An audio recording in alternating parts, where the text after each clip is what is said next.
तुमच्यात काही हक्काचा आहे, आपला माणूस आहे, भूमिपुत्र आहे, ज्याच्यापाशी पैसे त्यांनी माझ्या निवडणुकीला मदत करा.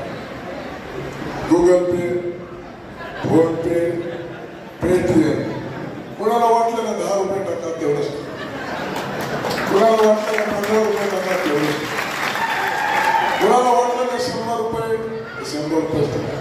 पण माझ्या निवडणुकीमध्ये मला अडचण आहे. हास्यास्पद आहे. 7-8-10 कोटीची प्रॉपर्टी त्यांनी डिक्लेअर केलेली आहे. मध्य प्रदेशमध्ये त्यांची एक वेगळी कंपनी जर त्यांनी डिक्लेअर केलं नाही साडूंची, त्यांच्या रायगडमध्ये त्यांची जमीन आहे, बरंच काय, त्याचं व्हॅल्युएशन खूप मोठं आहे. आणि मग अशा परिस्थितीमध्ये लोकांकडनं पैसे मागणं हे कितपत योग्य आहे? भावनिक करण्याचा मुद्दा आहे.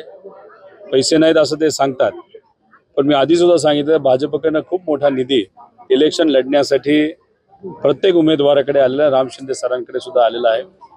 त्याच्याचबरोबर लोकसभेमध्ये सुद्धा अशाच काही गोष्टी त्यांनी केलेल्या आहेत. पैसा त्यांच्याकडे आहे, दारू आता ते वाटत आहेत, त्याच्याचबरोबर जेवण खानावळी सुरू झालेली आहे, नेत्यांना विकत घेणं चालू आहे. मग अशा गोष्टीसाठी सामान्य लोकांचा पैसा तुम्ही वापरणार? इथली जनता हुशार जनता आहे, लोकांना माहिती आहे की ते कशा पद्धतीने लोकांची दिशाभूल करत आहे.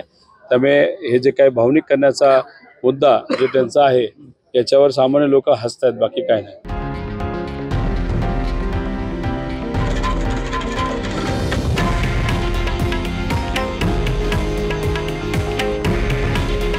हे आहे देशातील नंबर 1 न्यूज नेटवर्क आणि आपण पाहत आहात TV9 मराठी.